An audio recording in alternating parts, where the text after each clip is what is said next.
La chronique bourse, la quotidienne Zone Bourse, Anthony Bondin.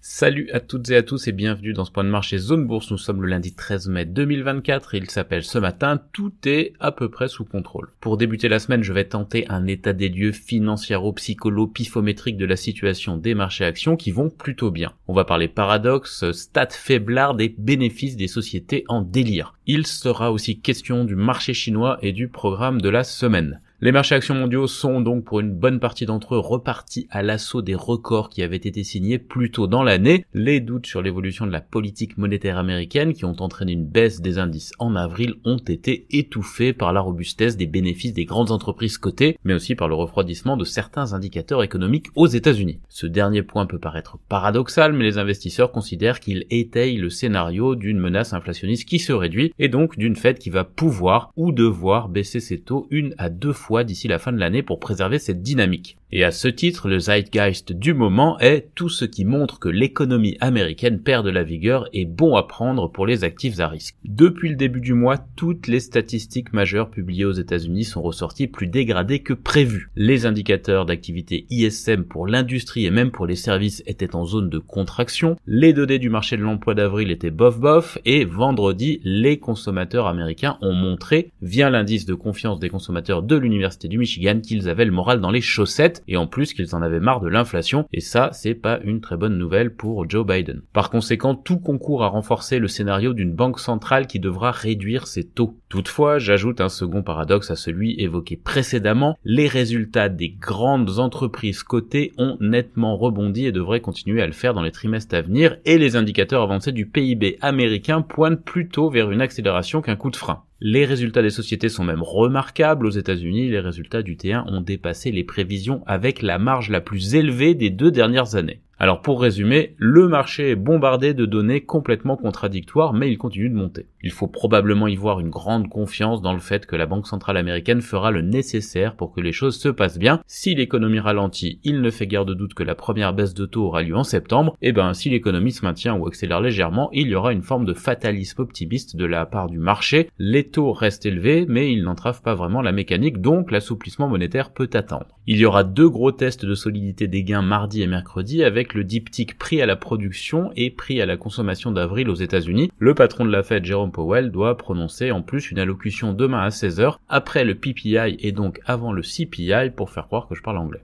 En attendant, ce sont les marchés européens et chinois qui ont brillé la semaine dernière. Le vieux continent devrait bénéficier d'un coup de pouce économique avec une baisse des taux de la BCE dès le début du mois de juin. C'est quasiment acté, sauf vraiment un gros coup dur dans les 3 semaines qui viennent. Le Stoxx Europe 600 vient d'ailleurs d'enchaîner 6 séances consécutives de hausse. Il a porté ses gains 2024 à 8,7%. On est même à 10,2% de hausse en intégrant les dividendes. L'indice large européen rivalise donc avec le S&P 500 américain qui a gagné 9,5% depuis le début de l'année. L'autre marché en forme du moment est chinois. Le Hang Seng gagne 11,8% depuis le 1er janvier et surtout il a gagné 29% depuis son plus bas du 22 janvier dernier. Le retour en forme coïncide avec une légère reprise économique dans le pays, des mesures de soutien au secteur financier et une forme de cautérisation des problèmes des promoteurs immobiliers. Il y en a même certains qui sont parvenus à rembourser des échéances dernièrement alors qu'ils en avaient été incapables au cours des trimestres précédents. La Chine qui reste quand même sous la menace des tarifs douaniers qui tentent à se durcir en Europe et aux États-Unis, on en parle un petit peu après, et sous la menace aussi d'indicateurs macroéconomiques qui sont toujours mi-figue, mi-raisin. Nouvelle illustration d'ailleurs ce week-end avec des chiffres d'inflation conformes aux attentes, mais des données de crédit faibles et des prix à la production qui restent en berne. Il y a une confiance croissante dans le marché chinois, même si les indicateurs économiques ne soutiennent pas entièrement cet optimisme, a résumé un trader de Maybank Securities. Bank of America, pour sa part, parle d'un FOMO associé à des annonces politiques favorables. En tout cas, pour le moment, ça fonctionne très bien sur le marché chinois. Je poursuis avec quelques informations glanées depuis le début du week-end.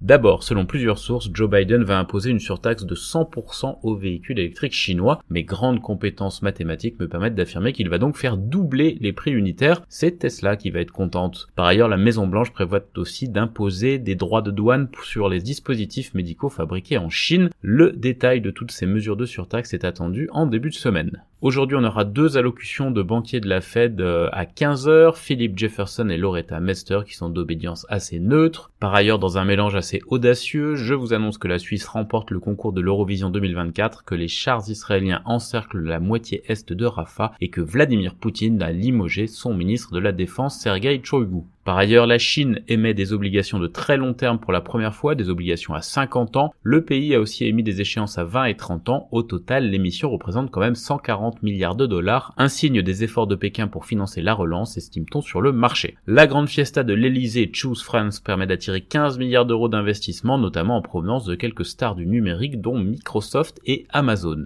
Enfin, sur l'agenda des résultats de cette semaine, on a Tencent, Alibaba et JD pour les stars chinoises, Home Depot et Walmart côté poids lourd du commerce de détail aux États-Unis et quelques grosses signatures mondiales comme Allianz, Sony, Siemens ou la compagnie financière Richemont. Ce matin en Asie-Pacifique, ça avait plutôt bien démarré, mais finalement le rouge domine. C'est le cas à Sydney, moins 0,2%, à Tokyo, moins 0,3%, à Séoul, moins 0,5% et à Bombay, moins 0,8%. Du côté de Hong Kong et de Taïwan, on progresse en revanche de 0,7%. Les indicateurs avancés sont assez hésitants en Europe en début de semaine. Côté actu des sociétés, en France, Sanofi va investir 1 milliard d'euros dans la construction d'une nouvelle usine sur son site de Vitry-sur-Seine et Air France KLM a remboursé les 48 millions d'euros restants d'Océane en circulation échéance 2026. Valneva, pour sa part, annonce de nouveaux résultats positifs chez les adolescents pour l'étude pivot de phase 3 de son vaccin contre le chikungunya. Sur l'agenda des publis du jour, on a Solution 30, Eneo ou encore Lacroix. À l'international, on commence par l'Europe où Rheinmetall espère récupérer 30 à 40 milliards d'euros sur le budget spécial de réarmement de l'armée allemande. Equity propose de racheter OX2 pour 60 couronnes suédoises par action en numéraire et Pfizer et AstraZeneca ont annoncé de nouveaux investissements de près d'1 milliard de dollars en France. SIG Group se refinance à hauteur de 450 millions d'euros. L'un des plus grands centres commerciaux de Varsovie, propriété de Mirbud, a été détruit par un incendie et Fresenius Medical prévoit une croissance de 2% de son activité dialyse aux États-Unis d'ici la fin de l'année. J'ajoute que Shein, le site marchand chinois, accélère les préparatifs de son introduction en bourse à Londres en raison d'obstacles aux États-Unis. Du côté américain, un sondage révèle qu'environ un adulte américain sur 8 a pris des médicaments GLP-1 anti-obésité